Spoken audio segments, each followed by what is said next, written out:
Vamos entrar na presença de Deus. Sempre vou lembrar da coragem, do amor, da firmeza e vontade, da fé e devoção, da igreja, do tempo de Paulo, de Pedro e João, que enfrentavam a fúria de Roma, mas nunca negaram sua fé de cristão. É um exemplo para mim. É um exemplo para mim. Verdadeira lição. Verdadeira lição. Cante: ó meu Deus, reaviva a tua igreja de novo. Ó meu Deus, reaviva tua igreja de novo. Faz a chama arder neste povo, como eram os primeiros cristãos. Como eram os primeiros cristãos.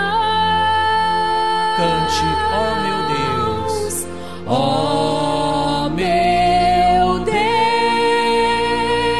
Deus, reaviva tua igreja de novo. Faz a chama arder neste povo. Faz a chama arder neste povo. Começando em meu coração. Começando em meu coração.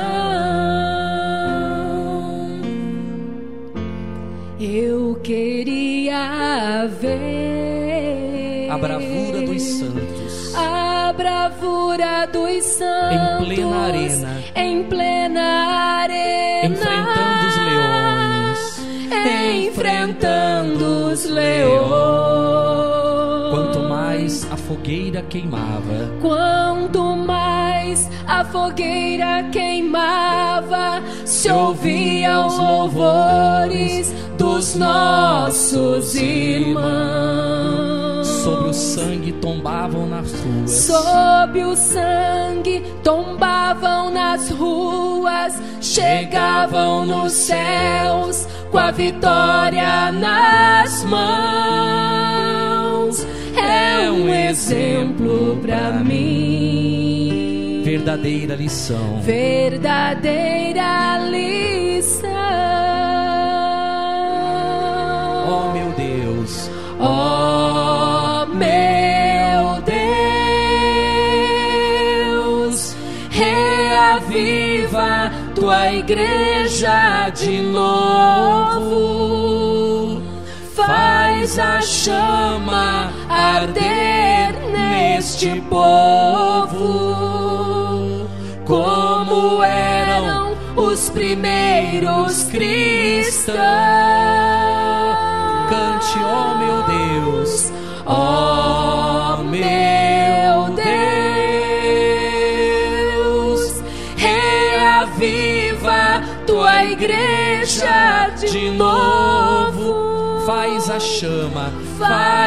chama arder neste povo, começando em meu coração. Cante mais uma vez: ó meu Deus, ó meu Deus, reaviva a tua igreja de novo. Reaviva tua igreja de novo. Faz a chama arder neste povo. Faz a chama arder neste povo. Como eram os primeiros cristãos. Como eram os primeiros cristãos. Oh meu Deus, reaviva reaviva tua igreja de novo. Faz a chama arder neste povo, começando em meu coração.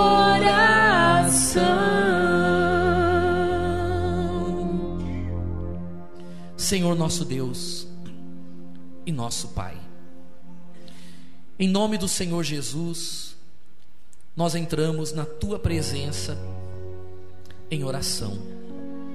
Te louvamos, meu Pai, te exaltamos, te glorificamos, bendizemos o Teu santo nome, porque o Senhor é Deus. O Senhor é Deus e não há outro além do Senhor. O Senhor é único, soberano e digno de receber toda a honra, toda a glória e todo louvor. Porque, meu Pai, o mundo pode até falar sobre muitos deuses, mas um só é o verdadeiro Deus, o Criador dos céus e da terra, aquele que do pó da terra formou o homem e soprou nele o espírito de vida. Meu Pai, receba o nosso louvor e a nossa adoração, receba a nossa gratidão, meu Pai, receba a nossa vida. E te louvamos também, meu Pai, pelo sacrifício do Teu Filho Jesus. Te louvamos, meu Pai, porque o Senhor nos amou de tal maneira que entregou o próprio Filho para morrer por nós, para que nós não pereçamos, mas sim que tenhamos a nossa vida eterna. Meu Pai, se hoje nós podemos Te louvar e Te exaltar e agradecê-lo pela nossa salvação, não é porque fizemos alguma coisa boa o bastante para merecer isso, não é porque nós, meu Deus, fizemos algo que chamou a Tua atenção e por isso merecemos a salvação. Não, meu Pai, nós temos a plena consciência de que a nossa salvação é um presente que o Senhor nos deu, é um presente que nos foi dado pelo fato de termos recebido o Teu Filho como nosso Senhor e Salvador. A nossa salvação, meu Pai, não foi uma conquista nossa, mas foi uma conquista do Senhor Jesus, porque foi Ele que comprou-nos, foi Ele que conquistou a nossa salvação. Foi por causa dEle, do sacrifício dEle, que a porta do céu se abriu para nós. Meu Pai querido e amado, e sabemos que no sacrifício dEle do Calvário, nas dores, no sofrimento, nas lágrimas, nos gritos, nos chicotes, meu Pai, os nossos pecados foram punidos, os nossos pecados, meu Pai, foram castigados. E por isso, meu Pai, hoje, pelo fato dos nossos pecados terem sido punidos, é que nós podemos hoje, meu Pai, estar aqui na Tua presença, confiantes, meu Pai, na nossa vida eterna. Por isso, meu Deus, receba o nosso louvor, a nossa adoração, receba, meu Pai, a nossa gratidão, receba, meu Pai, o nosso coração alegre e feliz por podermos estar na Tua presença, meu Senhor. Meu Pai querido e amado, vem com a Tua presença nessa noite iluminar o nosso coração. Venha, meu Pai, nos despertar, meu Deus, para aquilo que o Senhor espera de nós. Venha, meu Deus, nesse estudo do livro do Apocalipse, fazer-nos entender, meu Pai, qual é a Tua vontade para a Tua igreja, qual é a Tua vontade para nós. Meu Deus, que o Teu Espírito venha trabalhar, venha agir, que o Teu Espírito venha operar, meu Deus, em cada um de nós, transformando homens e mulheres, jovens e idosos, numa verdadeira igreja, meu Pai, uma igreja santa, uma igreja, meu Pai, sem mácula, uma igreja, meu Deus, de pessoas sinceras, uma igreja, meu Pai, de pessoas que realmente queiram te agradar e fazer a tua vontade. Por isso, meu Senhor, venha estar aqui no nosso meio, venha falar conosco, Espírito Santo, venha dirigir esse culto, venha dirigir as palavras que saem do altar e aquelas que chegam ao nosso coração, e venha produzir vida, venha produzir transformação, venha trazer conversão, meu Pai, venha produzir dentro de cada pessoa a consciência, meu Pai, do que é de fato sermos homens e mulheres de Deus. Faça isso, meu Pai, nós te pedimos em nome e para a glória do Senhor Jesus. Aleluia. Desperta meu ser para amar-te, ó Jesus. Desperta o meu ser para derramá-lo diante de ti. Faz-me entender teu amor por mim e assim amar-te mais, fluindo de um coração rendido a Faz-me ti. entender Faz-me entender teu amor por mim, teu amor por mim e assim amar-te mais, fluindo de um coração rendido a ti, fluindo de um coração rendido a ti. repita assim comigo: meu Deus, em nome de Jesus, abençoe nesta noite a nossa vida. Diga assim: meu Deus, que a tua palavra venha agir no meu coração.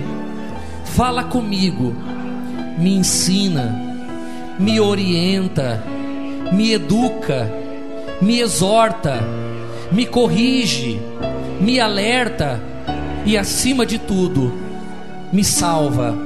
Meu Deus, pois eu preciso da tua direção, da tua orientação para a minha vida, em nome e para a glória do Senhor Jesus. Digam que assim seja e dê uma salva de palmas ao nosso Deus, com toda a fé. Amém. Graças a Deus. Mais uma vez, boa noite, gente. Muito bem, pode sentar, fica à vontade. Abra sua Bíblia então em Apocalipse capítulo 6. Apocalipse 6, a gente vai ler hoje o versículo 9, 10 e 11. E hoje, especificamente, nós vamos ler a respeito da visão que João tem quando o quinto selo ele é aberto, né? Cada selo que se abre, que Jesus abre, João tem uma visão dos últimos dias da humanidade, dos últimos tempos. E nós falamos sobre o primeiro selo, que era o cavalo branco, falamos sobre o segundo selo, o cavalo vermelho, falamos sobre o terceiro selo, o cavalo preto, e na semana passada falamos sobre o cavalo amarelo. E hoje nós vamos meditar aqui na visão que João tem quando o quinto selo é aberto, que ele tem a visão das almas que estão debaixo do altar, que a gente vai entender o que isso significa. 6:9. Podemos ler? Inclina a cabeça só um pouquinho. Espírito Santo, fala conosco então, meu Pai. Que essa mensagem de hoje seja um esclarecimento para nós, um alerta, seja de compreensão de todos. Espírito Santo, que essa palavra de hoje ela possa fazer-nos avaliar o tipo de cristianismo que nós temos, o tipo de fé que nós temos. o tipo de igreja que está sendo formada, para nós não ficarmos equivocados. Por isso, Pai querido e amado, eu entrego aos teus cuidados. Nos dê sabedoria e humildade.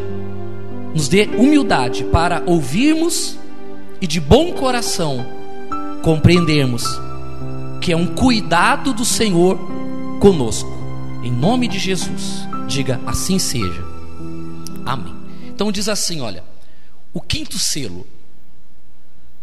Quando ele abriu o quinto selo, vi debaixo do altar as almas daqueles que tinham sido mortos por causa da palavra de Deus e por causa do testemunho que sustentavam.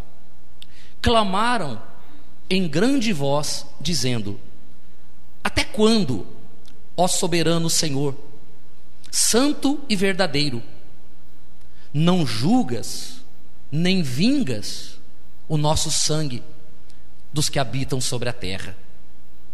Então, a cada um deles foi dada uma vestidura, uma veste branca, e lhes disseram que repousassem ainda por pouco tempo, até que também se completasse o número dos seus conservos e seus irmãos que iriam ser mortos, como igualmente eles foram.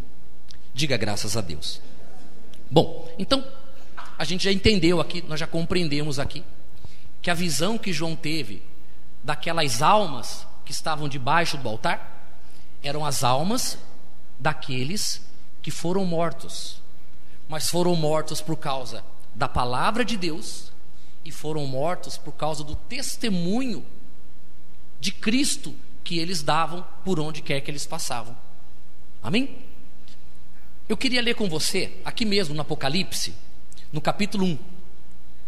Vamos entender um pouquinho sobre esses mártires que perderam a vida por causa do Evangelho. Então, Apocalipse capítulo 1, versículo 9, tem aqui uma referência que fala sobre isso. O que diz aí? A visão de Jesus glorificado. Eu, João, irmão vosso e companheiro na tribulação, no reino e na perseverança em Jesus, achei-me na ilha chamada Patmos. Lembram o significado de Patmos? Lembra, seu Marcos? Quem lembra? Que nós já ensinamos aqui na ocasião. A palavra Patmos no grego quer dizer morte. A ilha de Patmos, ela ficava a 45 quilômetros do litoral de Atenas. E era uma ilha como aquela ilha de Alcatraz nos Estados Unidos. Era uma ilha prisão. E o apóstolo João estava nessa ilha. E ele diz assim, olha, achei-me na ilha chamada Patmos por causa da palavra de Deus e do testemunho de Jesus. Então João, ele também foi um mártir. Essa visão que ele teve do altar e das almas debaixo do altar, quando ele teve essa visão, ele estava na ilha. E talvez ele não sabia que a alma dele seria também uma dessas almas, porque foi exatamente nessa ilha que ele morreu, confinado. O fim da vida de João foi aqui nessa ilha de Patmos, na ilha da morte, nessa prisão. Aqui ele morreu. Então ele morreu porque ele fez alguma coisa errada? Morreu por falta de fé? Foi por isso? Por que ele morreu? Justamente por causa da palavra e do testemunho de Jesus. Por ele não somente crer, mas pelo fato dele crer e anunciar aquilo que ele cria, ele pagou um preço alto, pagou com a própria vida a pregação do Evangelho, a vida dele. Vamos ver mais um caso em Atos dos Apóstolos, Atos capítulo 7, versículo 54. 7:54. Quem achou, diga amém. Amém. A morte de Estevão. Ouvindo eles isto, enfureciam-se no seu coração e rilhavam os dentes contra ele. O que é rilhar os dentes? Sabe aquele ódio? Sabe aquele ódio que você... Quanto mais Estevão falava sobre Jesus, quanto mais Estevão falava que os judeus e os pais dos judeus eram culpados pela morte dos profetas, e aquele a quem Moisés, os profetas, Davi anunciaram o Messias, que era Cristo, eles mataram. Falou: vocês mataram aquele que os profetas falaram, você e os pais de vocês. Eles foram ficando com ódio tão grande, tão grande, tão grande, porque eles não aceitam Jesus como Salvador, e eles então ficaram com tanto ódio que rilhavam os dentes na medida que ia falando a respeito de Cristo, ia falando a respeito do Evangelho. E diz assim o 55: mas Estevão, cheio do Espírito Santo, fitou os olhos no céu e viu a glória de Deus e Jesus, que estava à sua direita, e disse: eis que vejo os céus abertos e o Filho do Homem em pé, à direita ou à destra de Deus. Eles, porém, clamando em alta voz, taparam os ouvidos e unânimes arremeteram contra ele, foram para cima dele, e lançando-o fora da cidade, fizeram o quê? O apedrejaram. As testemunhas deixaram suas vestes ao pé ou aos pés de um jovem chamado Saulo, que depois, posteriormente veio a se converter, né? E é quem nós conhecemos como apóstolo Paulo, né? Então eles deixaram as vestes aos pés de um jovem chamado Saulo e fizeram o quê? E apedrejavam Estevão, que invocava e dizia: Senhor Jesus, recebe o meu espírito. Então, ajoelhando-se, clamou em alta voz: Senhor, não lhes imputes este pecado. Com estas palavras, morreu, adormeceu. E Saulo consentia na sua morte. Diga graças a Deus. Estevão foi um caso. Estevão, por causa da palavra de Deus e por causa do testemunho de Jesus, também foi perseguido, foi apedrejado, foi morto, foi rejeitado. Mas o bacana é que ele foi rejeitado pelos homens, mas não foi rejeitado por quem? Por Deus. Porque ao mesmo tempo que o homem o rejeitava e ele ia sendo apedrejado, ele olhou para o céu e viu o céu se abrindo, e ele viu a glória de Deus e viu Jesus em pé à destra do Pai. Ou seja, o céu estava se abrindo para receber aquele servo que estava perdendo a vida por causa do Evangelho, por causa da palavra de Deus. Rejeitado pelos homens, mas amado por Deus. Amém? Às vezes o ser humano, ele prefere ser amado pelos homens, mas rejeitado por Deus. Prefere agradar os homens, as pessoas, do que agradar a Deus. É ou não é verdade? Aqueles que agradam os homens, na hora da sua morte o céu está fechado para ele. Mas aqueles que querem agradar a Deus, pode ser rejeitado pelos homens, mas na hora da sua morte o céu se abre para recebê-lo. Amém? Um pouquinho mais para frente, nós vamos lá no livro de Hebreus. Hebreus capítulo 11. A gente vai ler aqui a partir do versículo 32. Então vamos ler. Diz assim, olha: e que mais direi? Que mais direi? Certamente me faltará o tempo necessário para referir o que há a respeito de Gideão, Baraque, Sansão, Jefté, Davi, Samuel e dos profetas, os quais, por meio da fé, subjugaram reinos, praticaram a justiça, obtiveram promessas, fecharam a boca de leões, extinguiram a violência do fogo, escaparam ao fio da espada, da fraqueza tiraram força, fizeram-se poderosos em guerra, puseram em fuga exércitos estrangeiros. Mulheres receberam pela ressurreição os seus mortos. Alguns foram torturados, não aceitando o seu resgate, para obterem superior ressurreição. Outros, por sua vez, passaram pela prova de escárnios, açoites, sim, até de algemas e prisões. Foram apedrejados, provados, cerrados pelo meio, mortos a fio de espada. Andaram peregrinos, vestidos de peles de ovelhas e de cabras, necessitados, afligidos, maltratados. Homens dos quais o mundo não era digno, errantes pelo deserto, pelos montes, pelas covas, pelos antros da terra. Diga graças a Deus. O que a gente observa aqui? Que a igreja de Jesus, era uma igreja que ela tinha uma visão muito clara com respeito à missão dela.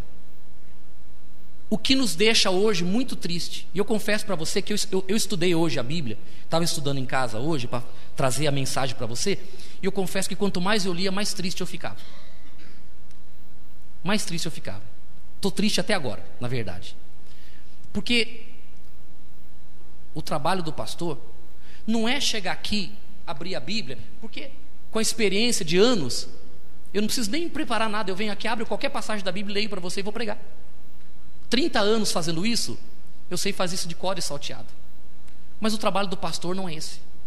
O trabalho do pastor é conduzir as ovelhas à salvação. Se o meu trabalho, se a minha mensagem, ela não transformar você num homem de Deus e numa mulher de Deus, o meu trabalho foi perdido. Pode ter sido muito bonito, pode ter sido muito empolgante, pode ter sido muito cheio de glamour, mas aos olhos de Deus não prestou para nada. Se tudo que eu fizer, se todo o meu trabalho não levar você ou vocês a se transformarem numa verdadeira igreja, então nós estamos simplesmente perdendo tempo e brincando de religião. Isso não tem nenhum valor aos olhos de Deus. Amém, pessoal? Por isso que eu sempre falei para vocês, desde que eu fundei a igreja aqui em Indaiatuba, a nossa igreja não é uma igreja de quantidade. Nós não estamos preocupados com quantidade. Ela vai crescendo do jeito que Deus vai abençoando. Porque o que nós queremos é que as pessoas da nossa igreja sejam pessoas de fato de Deus. Amém? Não que eu não fique feliz quando a igreja está cheia de gente, eu fico feliz. Mas eu pergunto, o que adianta a quantidade se não houver qualidade? Quantidade é fácil conseguir. E a qualidade? Você faz, por exemplo, uma casinha. Você faz uma casinha, por exemplo, de madeira, rápida. Pronto, está resolvido o problema, não está? Sim ou não? E uma casa de alvenaria bem feita, demora? Sim ou não? Mas quando vem o vento, quando vem a tempestade, qual fica de pé? A de madeira? Não, a de madeira o vento leva. Mas e aquela de alvenaria, bem estruturada, bem firmada? Essa permanece. Vem a chuva, vem o vento e ela está firme lá. Sim ou não? Assim também é o trabalho do pastor. O trabalho do pastor, ele pode ser um trabalho de madeira, de feno, de palha, mas a Bíblia fala que pode ser um trabalho também de ouro e de pedras preciosas. Amém? A igreja primitiva, ela não era uma igreja de quantidade, ela era uma igreja de qualidade. Por quê? Porque as pessoas, quando iam até a igreja, quando elas se reuniam primeiramente nas casas, depois com o tempo elas se reuniram realmente já formando a igreja, né? Nas cidades onde já estava estabelecendo a igreja, essas pessoas elas iam para aquele local para ouvirem, para aprenderem e para conhecerem a palavra de Deus. E aquela palavra que elas ouviam, aquele evangelho que elas ouviam, aquelas mensagens que eles ouviam, era tão importante para eles, porque essa mensagem falava, sabe de quê? Falava da vida eterna. A mensagem que a igreja produzia, a mensagem que os apóstolos e os discípulos levavam para as pessoas, era a seguinte mensagem: alguém nos ama a ponto de ter entregue o próprio filho para morrer por nós. Amém? O evangelho da igreja primitiva dizia assim: olha, um justo, um santo deu a vida pelos pecadores. Um homem justo, o Filho de Deus, vem a esse mundo e ele decide morrer, padecer, sofrer, descer até a mansão dos mortos, para nós pecadores sermos perdoados e podermos entrar no céu. Gente, essa mensagem simples, mas tão verdadeira, tinha um impacto tão grande no coração das pessoas, que as pessoas morriam por essa verdade. Sabe por quê? Aquele povo conheceu o sofrimento de perto. Aquele povo conheceu o desprezo de perto. Era um povo desprezado. Eram leprosos, prostitutas, assassinos. Eram pessoas excluídas da sociedade. E eram pessoas que os judeus nem sequer olhavam para elas. Porque os judeus, que eram os detentores da lei, eles diziam: nós que temos a lei somos salvos. O resto está tudo que nem cachorro e gato. Vive e depois que vive não tem mais nada. Essa é a visão que eles tinham.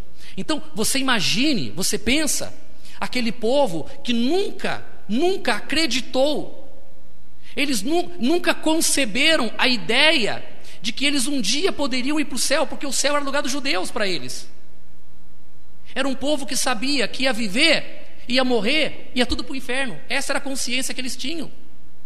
Mas quando vem Jesus dizendo o seguinte: a partir de hoje isso muda, porque vocês realmente não tinham salvação, mas agora eu vou pagar o preço da salvação de vocês. Cada pecado de vocês que vocês cometeram vai ser punido no meu corpo, e por minha causa, eu vou colocar vocês dentro do céu. Isso foi uma coisa tão maravilhosa, isso foi um evangelho tão impactante, que as pessoas vinham, pessoal, e se entregavam, só pelo privilégio de saber que os pecados dela foram perdoados e que elas agora tinham o direito de entrar no céu. E essa verdade, essa garantia de ter a vida após a morte, essa garantia de entrar no céu, essa garantia de salvação era tão importante para eles, que além deles receberem isso de todo o coração, eles saíam anunciando isso para as pessoas, dizendo assim para as pessoas: você recebe Jesus como teu Senhor e Salvador, seja perdoado dos seus pecados e seja salvo. As pessoas ouviam isso e na hora queriam ser salvas, as pessoas queriam ir para o céu, as pessoas queriam a vida eterna. Esse era o evangelho, e por causa desse evangelho, Estevão foi apedrejado, homens foram cerrados pelo meio, foram comidos por leões nas arenas. O apóstolo Paulo, ele tinha cartas, ele entrava Saulo, antes de ser o apóstolo Paulo, ele ia até os locais onde tinham os cristãos, ele arrastava, ele pegava crianças pelo cabelo e arrastava pela rua. Sabe para quê? Para jogar para os leões comerem. Pegava mulheres, casais, a Bíblia fala que eles arrastavam as pessoas pelas ruas e jogavam elas nas prisões, só porque eles falavam de Jesus. Como, por exemplo, a Bíblia diz lá em Atos, que Paulo e Silas, à meia-noite, eles estavam presos por causa do evangelho. Só que à meia-noite, o que eles estavam fazendo? Orando e cantando louvores a Deus. À meia-noite, sabendo que no outro dia eles podiam ser mortos. Mas à meia-noite, o que eles estavam fazendo? Orando, cantando louvores. E a Bíblia diz que os demais companheiros de prisão só ficavam ouvindo. É fácil cantar louvores a Deus? É fácil a gente cantar assim, ó: te amo, cada dia que eu vivo mais te amo, incluíste a minha vida nos teus planos, e hoje vivo para falar do teu amor. Não é bonito? Quando está tudo bem na nossa vida é fácil cantar. Quero ver cantar com a espada na garganta. Quero ver cantar o leão ali do outro lado, ó, babando, e você saber que você vai ter que enfrentar ele. Aí eu quero ver você louvar.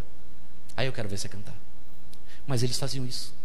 Eles valorizavam tanto a vida eterna, eles valorizavam tanto a alma deles, eles valorizavam tanto o fato de Jesus ter sacrificado a vida para salvá-los, que eles estavam dispostos a entregar a própria vida por esse evangelho, por essa palavra e por essa verdade.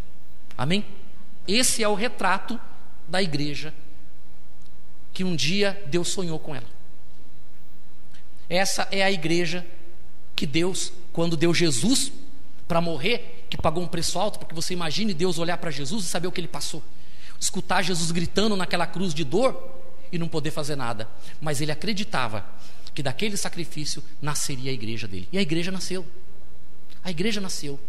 A igreja nasceu e a igreja existe até hoje. Nós somos parte dessa igreja. Mas a pergunta é, será que apesar de nós fazermos parte da mesma igreja, será que os objetivos não mudaram? Será que os ideais não mudaram? Será que os propósitos não mudaram? Será que o coração do povo da igreja de hoje ainda valoriza a salvação e a vida eterna como o povo da igreja primitiva valorizou?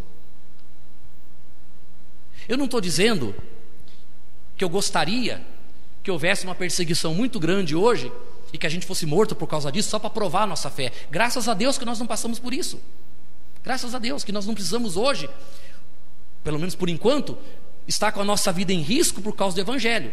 Em alguns países já acontece. Tem países por aí hoje que a igreja está sendo banida desses países. Dias atrás eu assisti um vídeo, eu não devia ter assistido aquele vídeo. Me estragou o sábado. Eu estava em casa de manhã, fui pegar lá o YouTube, estava vendo coisa de igreja, e aí mostrou uma família num país lá da África, em que o islamismo está dominando. E eles pegaram uma senhora de uns 80, 85 anos de idade, talvez o filho ou a filha, o casal, e 2 crianças.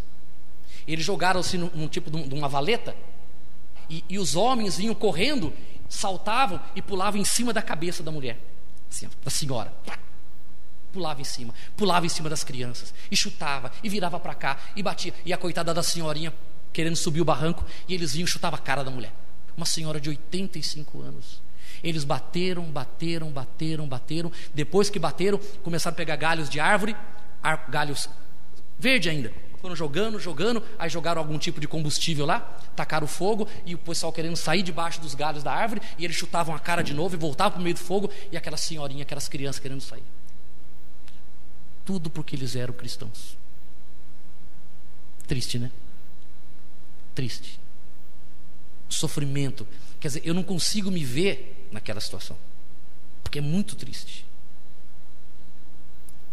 Mas por outro lado, isso faz a gente, principalmente nós pastores, acreditarmos que ainda existem gente que entende o que é o evangelho. Porque do modo geral, pessoal, os objetivos mudaram. Eu posso ler algumas coisas que eu marquei? A conclusão diz assim, olha: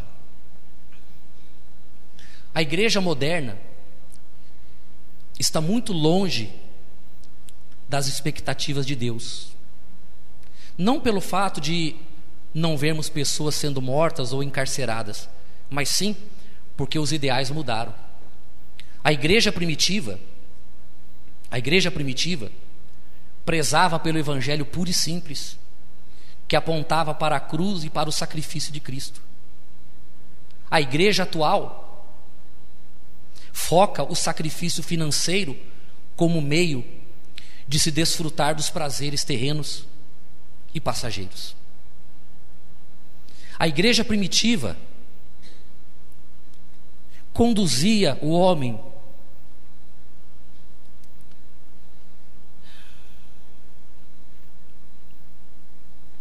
a desprezar o mundo passageiro em favor da vida eterna. A igreja moderna conduz o homem a se apegar cada vez mais aos prazeres do mundo e desprezar a vida eterna.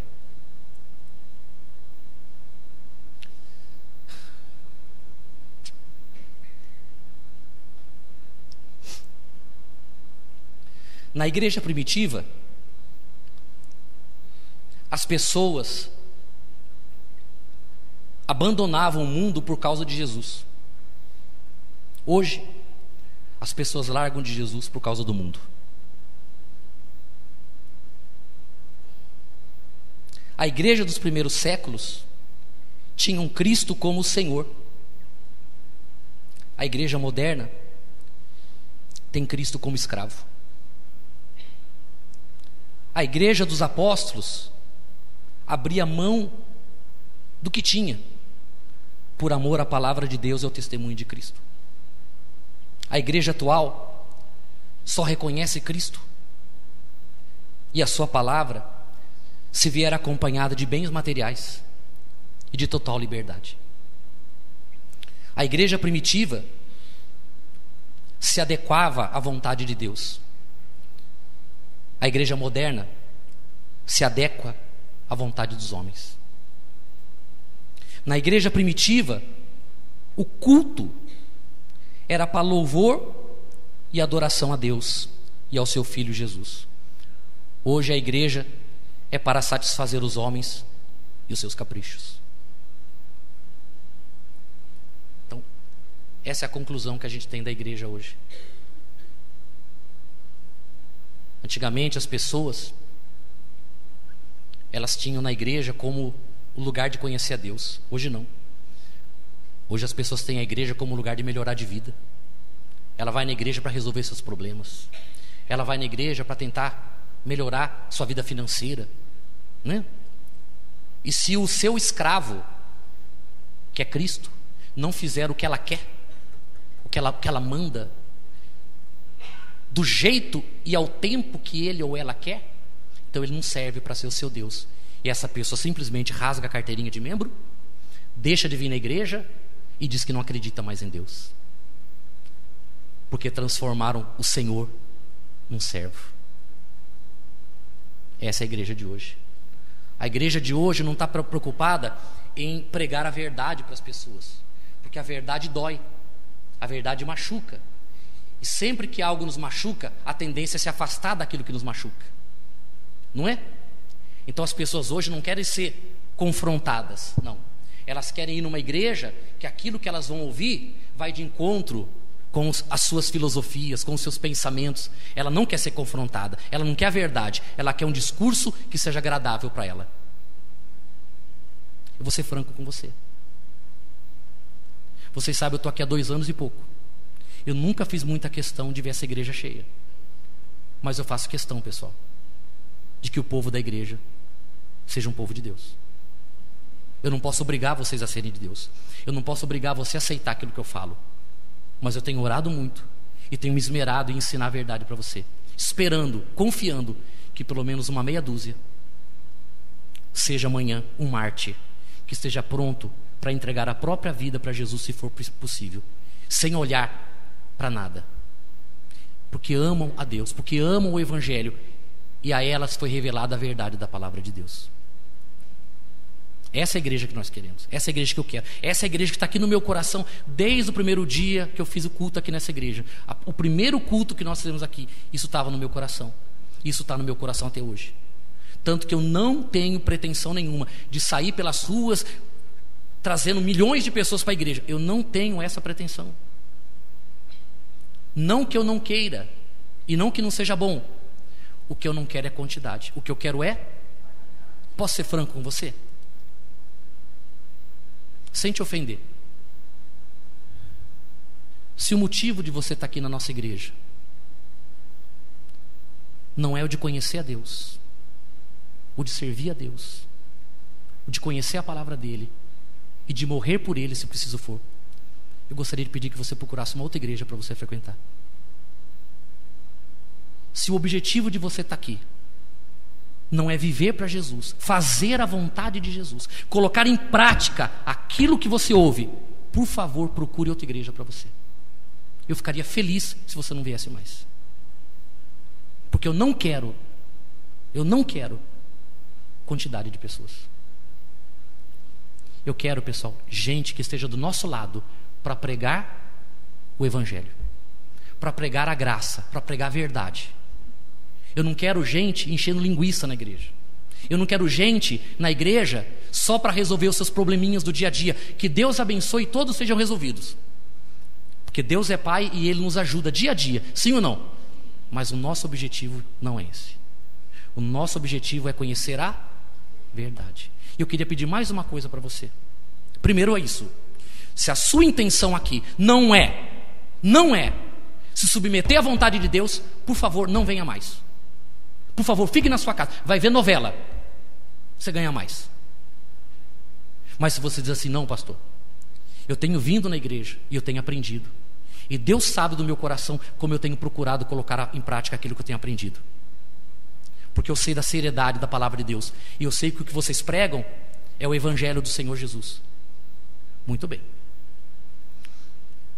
Eu gostaria que você, quando evangelizasse alguém, ou quando falasse da igreja para alguém, não usasse o discurso do Jesus vai mudar a tua vida. Quando você for evangelizar alguém, pergunte para ela assim: você quer conhecer Jesus? Você quer conhecer a palavra de Deus? Você quer conhecer a verdade? E essa pessoa fala assim: eu quero. Então eu vou te levar no lugar que você vai conhecer a verdade. E o resultado de você conhecer a verdade vai ser uma vida abençoada.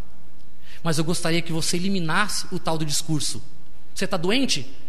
Está doente? Vamos na igreja que Jesus vai curar você. Você está desempregado? Vamos na igreja que Jesus vai abrir a porta do emprego para você.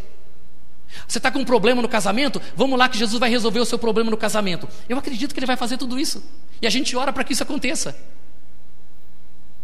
Mas o problema, pessoal, é quando você começa a alimentar as pessoas com esse maldito pensamento de que Deus é o nosso empregado. E aí essas pessoas vêm na igreja e dizem o seguinte: não aconteceu o que eu queria do jeito que eu queria, então eu não quero mais saber de Deus, não quero mais saber da igreja. A minha vida não melhorou, então eu não quero saber de nada disso mais. Nós não estamos aqui para isso, por favor. Nós vamos, você pode ter certeza, e a Ana é prova, nós temos orado constantemente pela família, pela saúde, pela cura, pela libertação, pela prosperidade, pelo dizimista, pelo ofertante. Temos feito isso. Só que nós não queremos que as pessoas venham na igreja atrás disso. Nós queremos que as pessoas venham para a igreja e digam assim: ó, eu amo a igreja Graça e Verdade, porque lá eu ouço a verdade, porque lá eu ouço a palavra de Deus, lá eu tenho aprendido a conhecer Jesus como realmente Ele é, e eu tenho conhecido tanto Jesus que eu estou pronto para dar minha vida por Ele se preciso for. Se eu estiver pobre, eu sigo Jesus. Se eu estiver rico, eu sigo Jesus. Se eu estiver doente, eu sigo Jesus. Se eu estiver são, eu sigo Jesus. Se o meu casamento estiver abençoado, eu vou na igreja. Se não tiver, eu vou do mesmo jeito, meu marido que fica em casa. Nós temos que aprender a ser fiel a Deus na abundância e na escassez. Jesus não é o nosso empregado. Deus não é o nosso escravo, que a gente coloca ele na parede e diz assim: ou o Senhor faz, ou então... É assim? Então, pessoal, quanto mais eu lia hoje, mais triste eu ficava de olhar e não conseguir enxergar essa igreja dentro da nossa igreja. É triste. Porque o que eu quero ouvir das pessoas é isso: pastor, hoje eu conheço a Deus, hoje eu conheço Jesus, hoje eu conheço a palavra de Deus. E digo uma coisa para o Senhor: hoje eu morro por causa dessa verdade. Hoje eu morro por causa do meu Senhor Jesus. Hoje eu dou a vida por Ele. Amém? Hoje, pastor, eu tenho tanto amor em ir na igreja que eu vou com chuva, com sol, com frio, longe, perto, não me interessa. Hoje eu vou de qualquer jeito. Hoje eu vou. Nada me impede hoje. Porque hoje eu conheço realmente quem? Hoje eu conheço realmente Jesus. Amém? Essa é a igreja que Jesus quer. A pergunta é: você quer ser essa igreja? Você quer ser essa igreja que eu li? Ou você quer ser essas igrejas que tem por aí? Fazendo show, agradando os homens, né? Sim ou não? Parece mais um clube de amigos do que uma igreja. Você tem que decidir o que você quer. E estou pedindo, por favor, por favor, se você não é uma pessoa séria, arrume outra igreja para você frequentar. Eu não quero você aqui. Não quero. Eu quero que venha aqui na igreja pessoas que querem de fato conhecer a Deus, que querem levar a sério a fé, que quando você ouvir uma coisa aqui, você diga pelo menos assim: eu quero ser assim, eu quero praticar isso. Não vai ser fácil, mas eu vou tentar. Porque você não tem o direito de desprezar a palavra de Deus. Você não é ninguém para fazer isso, para questionar se vai ou não vai fazer. Se você é assim, você está no lugar errado. Você não é bem-vindo na igreja Graça e Verdade. Agora, se você é assim, fala: pastor, eu não entendo nada, mas aquilo que eu aprendi eu quero viver. Aquilo que eu aprendi eu quero colocar na minha vida. Eu quero ser um homem de Deus, quero ser uma mulher de Deus. Então, meu amigo, você está no bom caminho. Amém? Porque você é aquela pessoa que talvez por causa da sua fé, você vai ser desprezado por muita gente, você vai ser perseguido por muita gente, talvez você seja apedrejado por muita gente, mas se alegre em saber que ainda que você esteja sendo desprezado pelos homens, você vai estar sendo aceito por Deus. Amém? Diferente daqueles que querem agradar o mundo e não querem agradar a Deus, mas na hora da morte, todos que vocês agradaram não vão poder abrir a porta do céu para você entrar. Porque a vida está aqui hoje, mas daqui 5 minutos ela pode não existir mais para você. E talvez você jogou fora a oportunidade de ser salvo, porque você estava brincando com o Evangelho, achando que o Evangelho era uma piada. Ou você aceita, ou você não aceita. Mas não dá para ser meio barro e meio tijolo. Ou é, ou não é. Amém? Fica de pé. Feche os olhos. Coloque a mão junto ao coração. Se Deus fizer, Ele é Deus. Se não fizer, Ele é Deus. Se a porta abrir, Ele é Deus. Mas se fechar, continua sendo Deus. Se a doença vier, Ele é Deus. Se curado eu for, Ele é Deus. Se tudo der certo, Ele é Deus. Mas se não der, continua sendo Deus. Minha fé não está firmada nas coisas que podes fazer. Eu aprendi a te adorar pelo que és. Dele vem o sim, o amém. Somente dele, mais ninguém. A Deus seja o louvor. Se Deus fizer, Ele é Deus. Se não fizer, Ele é Deus. Se a porta abrir, Ele é Deus. Mas se fechar, continua sendo Deus. Se a doença vier, Ele é Deus. Se curado eu for, Ele é Deus. Se tudo der certo, Ele é Deus. Mas se não der, continua sendo Deus. Eu não adoro pelo que Ele faz, eu adoro pelo que Ele é. Eu adoro pelo que Ele é. Haja o que houver, haja o que houver, sempre será Deus. Nosso Deus e nosso Pai, eu gostaria, meu Senhor, de ter pelo menos mais uma meia hora para nós orarmos, mas nós não temos esse tempo. Mas uma coisa eu peço, meu Pai, que cada pessoa aqui nesta noite possa avaliar as suas intenções, seus ideais, seus objetivos. Que cada pessoa aqui nesta noite, meu Pai, possa se enxergar.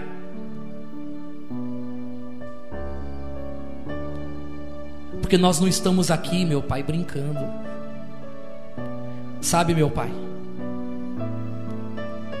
para algumas pessoas, talvez estar aqui nessa noite seja um passatempo, seja um mero ou uma mera atitude religiosa. Mas sabe, meu Pai, aquela senhora, aquele casal e aquelas crianças que foram queimadas vivas, para elas era muito mais do que isso. Sabe, meu Pai, aquela senhora idosa que estava tomando chutes no rosto, devia estar pensando assim: por quê? Por que estão fazendo isso comigo e com a minha família? Por que as crianças estão chorando? Por que as crianças estão sendo queimadas? Para aquela família, meu Pai, o Evangelho está muito mais além do que simplesmente frequentar uma igreja.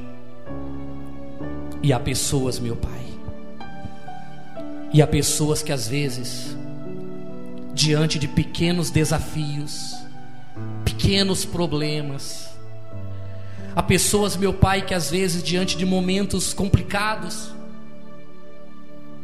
diante de um desemprego, de uma doença, há pessoas, meu Pai, que diante de uma crise no casamento,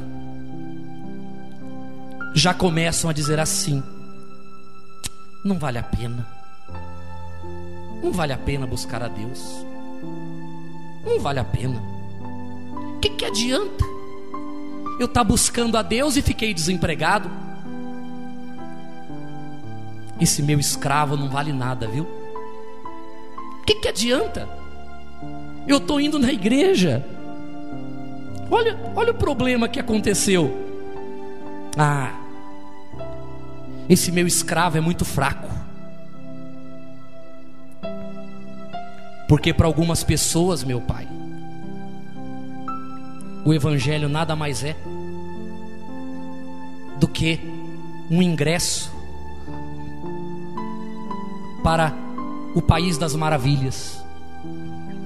Para algumas pessoas, meu Pai, o Evangelho nada mais é do que um meio para se alcançar alguns objetivos na vida, como a prosperidade, como isso ou como aquilo. A igreja é uma vergonha hoje. Eu estou envergonhado, meu Pai, não com a nossa igreja, mas com a igreja no mundo.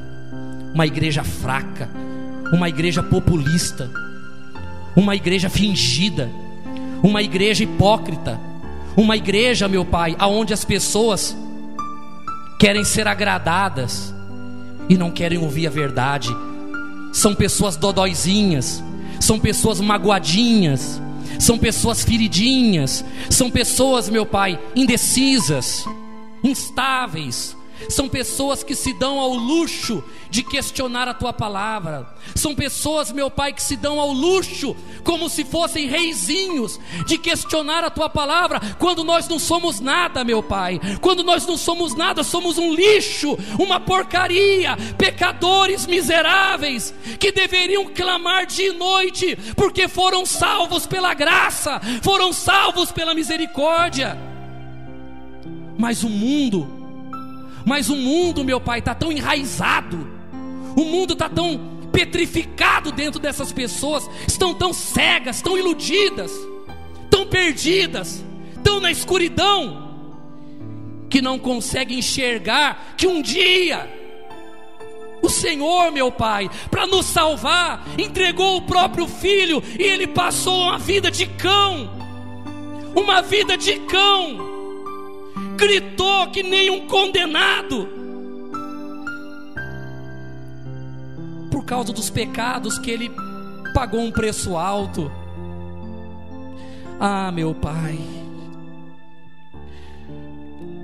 revela agora, revela, meu Pai, a cada coração a verdade, por favor, meu Deus, por favor, Espírito Santo, revela ao coração desta gente a verdade. Meu Pai, quando João viu as almas que estavam debaixo do altar, não eram as almas daqueles que estavam brincando de evangelho, brincando de ser cristão, não eram as almas daqueles que estavam curtindo de montão, não eram as almas daqueles que estavam no show gospel.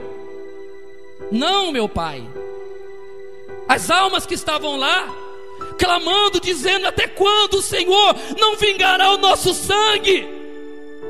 Até quando, Senhor, o Senhor vai tapar os ouvidos para o grito da nossa vida, daqueles que nos mataram?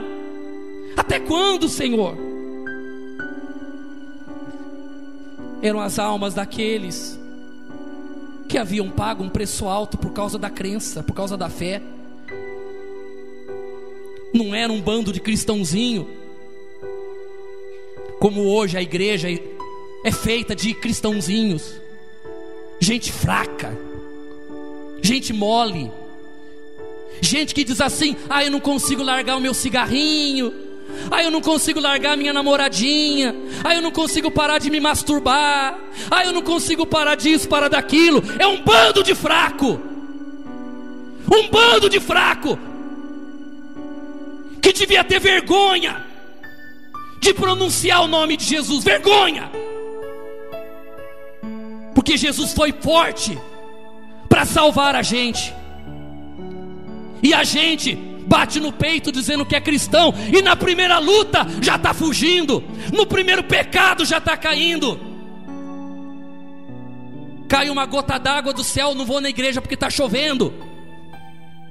Cai uma temperatura, 1 grau na temperatura, ah, não vou na igreja porque está frio. Está frio, então vai para o inferno, que o inferno é quente.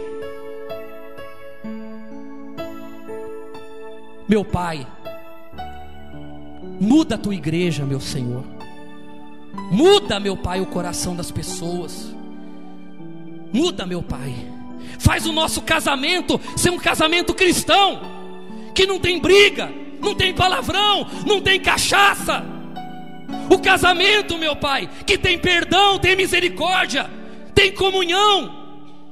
Porque tem muito cristão envergonhando o evangelho, tem muito cristão por aí envergonhando a tua palavra, envergonhando, porque a família olha para o casamento e diz: que droga de casamento que é esse? Que droga de casamento que é esse? Que cristão, coisa nenhuma. Isso parece mais endemoniado. Não tem respeito, não tem consideração. Meu Pai, que o teu Espírito, que a tua presença, meu Pai, venha agir dentro de cada coração. Diga assim comigo: meu Deus, me ensina a ser verdadeiro, leal à tua palavra. Levante a mão para o céu para terminar. Eu vou terminar o culto já. Levanta a mão, com seus olhos fechados, seu rosto levantado para o céu. Fale com Deus e fale, peça a Ele para ter misericórdia de você. Fala para Ele, fala: tem misericórdia de mim, meu Pai, porque eu estou mal mesmo, estou mesmo mal, viu? Fala para Ele: meu Pai, eu tenho vergonha de ser cristão hoje. Hoje eu estou com vergonha de mim. Fala para Ele. Abra, se você tem coragem, fale para Ele: meu Pai, me perdoa porque eu estou envergonhado. Estou envergonhado pela minha vida, pelo meu casamento. Estou envergonhado pela minha fé, porque, meu Deus, eu tenho sido fraco, meu Pai. Eu não tenho sido leal, eu não tenho sido forte. Eu tenho amado mais o mundo do que amado a fé. Oh, meu Pai, eu tenho vergonha hoje, vergonha de mim. Me sinto envergonhado por mim mesmo, meu Pai. Envergonhado por questionar, por ficar analisando se aceito ou não aceito, se concordo ou não concordo. Eu estou envergonhado, meu Pai, porque eu tenho feito do Senhor um escravo, eu tenho feito do Senhor um empregado. Eu tenho tratado a tua palavra com desdém, eu tenho tratado a tua palavra com desprezo. Eu me sinto envergonhado hoje, meu Pai. Mas fale para Ele: eu vou mudar, meu Pai. Fale para Ele: eu vou mudar, isso vai mudar. Eu vou mudar a partir de hoje. Eu não quero mais ser esse cristão fraco, desanimado. Não quero mais, meu Pai. Eu não quero ser mais uma criança na fé. Eu quero ser um adulto. Eu quero viver a fé, quero viver a verdade. Eu quero viver a tua palavra. Fale para Ele isso. Fala: eu vou mudar, meu Pai. Eu vou mudar em casa como marido, eu vou mudar como esposa, eu vou mudar como pai, eu vou mudar como filho, eu vou mudar como namorado, namorada, noivo, noiva. Eu vou mudar. A minha vida vai ser um testemunho da minha fé. Eu vou parar de brincar, eu vou levar a minha vida a sério, eu vou entregar a minha vida de todo o coração. Chega de brincar. Chega de brincar. Em nome de Jesus. Diga: meu Deus, enxergue agora a sinceridade do meu coração. Olha para mim e veja a verdade em mim, em nome do Senhor Jesus. Põe a mão no seu coração. Pai querido e amado, eu te louvo e te agradeço por essa noite. Pai querido, guarda a tua igreja, guarda o teu povo, meu Senhor. E eu te peço, aqui em Indaiatuba, há muitas pessoas querendo a verdade, muita gente querendo a verdade, tão cansada de brincadeira, tão cansada de brincar de igreja, tão cansada, meu Pai, de fantasias, tão cansada de estupidez, querem a verdade. Então traga essas pessoas para cá, meu Pai. É essas pessoas que eu quero aqui, é esse povo que eu quero aqui, meu Pai. É esse povo que eu quero na igreja. Um povo forte, um povo sincero, gente que quer a verdade, gente que quer viver a fé, gente que quer andar contigo, que quer chegar no céu, quer entrar no céu. É esse povo, meu Pai, é esse povo que eu quero. Um povo que vai ser curado, liberto e abençoado, mas um povo que vai ser salvo, acima de tudo, meu Deus. Então abençoe, meu Pai. Mais uma vez eu peço, abençoe os dizimistas e ofertantes da tua casa, aqueles que com amor têm ajudado a tua obra. Toma em tuas mãos, meu Pai, para a honra e glória do nome do Senhor Jesus.